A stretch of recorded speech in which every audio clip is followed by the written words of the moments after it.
Where it all began. Take a tour of Jamestown, Virginia, the birthplace of America. They thought they were lost. The Susan Constant, the Godspeed, and the Discovery had sailed from London, England, on December 20th, 1606. The expedition was bound for Virginia, carrying 144 people. Finally, on April 26, 1607, the ship sailed into Chesapeake Bay. In the words of one voyager, they found fair meadows and goodly tall trees. On an island in a river, they built a fort and named it after their king, James. Jamestown would become the first successful, permanent English settlement in the New World. The struggle to survive. There is a proverb that says, ignorance is bliss. In the case of the 104 men and boys who came ashore, this was true. They were faced with the tremendous challenges.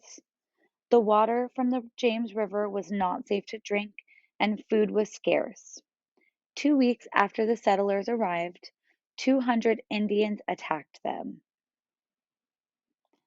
John Smith, an experienced military man, became head of the colony in 1608. He had been in charge of finding local tribes willing to swap food for English copper and beads. Smith was tough with both the Indians and Englishmen. "He that will not work shall not eat," he told the colonists. Smith knew that an attitude of every man for himself would endanger the colony. The western Chesapeake area was ruled by Chief Powhatan, who governed an empire of 14,000 Algonquian-speaking peoples. His daughter Pocahontas became a useful friend and ally to John Smith. The real-life Pocahontas.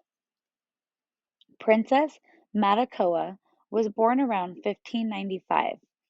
Her father, Chief Powhatan, called her Pocahontas.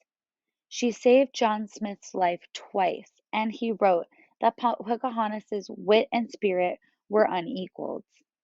Pocahontas married a planter named John Rolfe, the first marriage in that era between an Englishman and a Native American woman. Rolfe, Pocahontas, and their son visited London. She never returned home. She fell ill aboard a ship bound for Jamestown in March 1617 and died. Taking a closer look.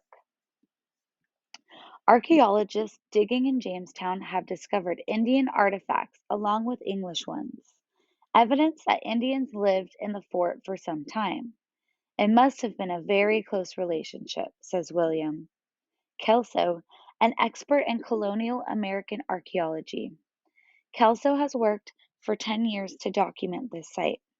His team has managed to uncover more than 1 million artifacts and has mapped out the fort's shape, its foundations, and burial ground.